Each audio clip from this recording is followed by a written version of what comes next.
Have you ever looked up at the night sky and wondered if we're alone in the universe? I mean, there are billions of Earth-like planets out there, so it seems likely that we're not alone, right? Well, scientists have actually been debating this question for decades.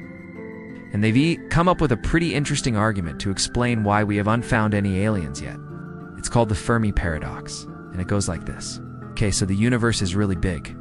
There are billions of galaxies out there, each containing billions of stars. And many of those stars are just like our sun. And then around some of those stars, there are planets just like Earth, or maybe even more Earth-like planets than there are stars. So it seems pretty likely that there are other life forms out there, right? Well, yes, it does seem likely. But here's where things get weird. If there are so many planets out there that could support life, and if life arose on at least one of those planets besides Earth, then why haven't we found any aliens yet? Or more to the point, why haven't they found us? And this is what's known as Fermi's Paradox, named after the physicist Enrico. Fermi, who was trying to figure out why, given the size of the universe and the number of planets out there, we haven't found any aliens yet. So here's his reasoning. If there are so many planets out there, and if life arose on at least one of them, then surely we would have found some kind of evidence by now, right? I mean, if aliens were as advanced as we are, then they would have developed some kind of technology that would leave a telltale sign. Maybe they'd be using their Planet S resources to generate energy.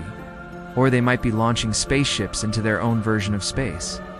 And if we're listening carefully, we should be able to detect radio signals from their civilizations. And there are lots of radio telescopes out there scanning the skies for signs of intelligent life. But so far, nothing. And this is where the Fermi Paradox gets really interesting, because there are two possible solutions to this apparent contradiction. Either there aren't any aliens out there, or we are alone in the universe, or we are just really bad at finding aliens. Now, of course, there could be another explanation. Maybe intelligent alien life does exist, but they're just really good at staying hidden. But let's ignore that possibility and explore the other two options. If there are no aliens, then it means that something is preventing life from evolving into a civilization capable of interstellar travel. Maybe there's some great filter keeping life from becoming like ours. Or maybe all life eventually destroys itself before it can become truly advanced.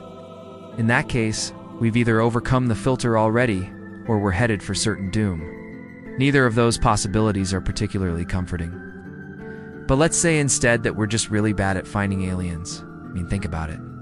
If there are other civilizations out there, then they would have arrived here already, right? I mean, if they're as advanced as we are, and they'd be able to travel to other star systems, and they have figured out how to communicate across the vast distances of space.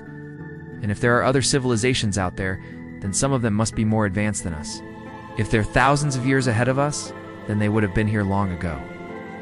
They could have visited Earth at various points in our history and either helped us out or wiped us out, depending on how nice they are.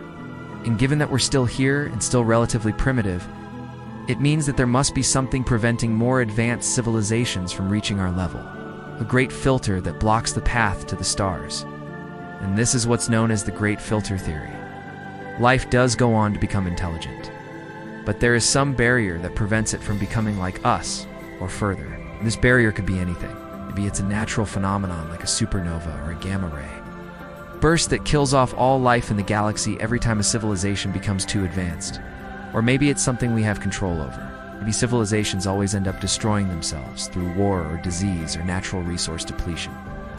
Now, we don't know what, if anything, is out there. But until we find some definitive proof, the Fermi Paradox will continue to keep us guessing. Okay, but what do you think? Are we alone in the universe? Let me know your thoughts. Enjoyed the video? Subscribe for more.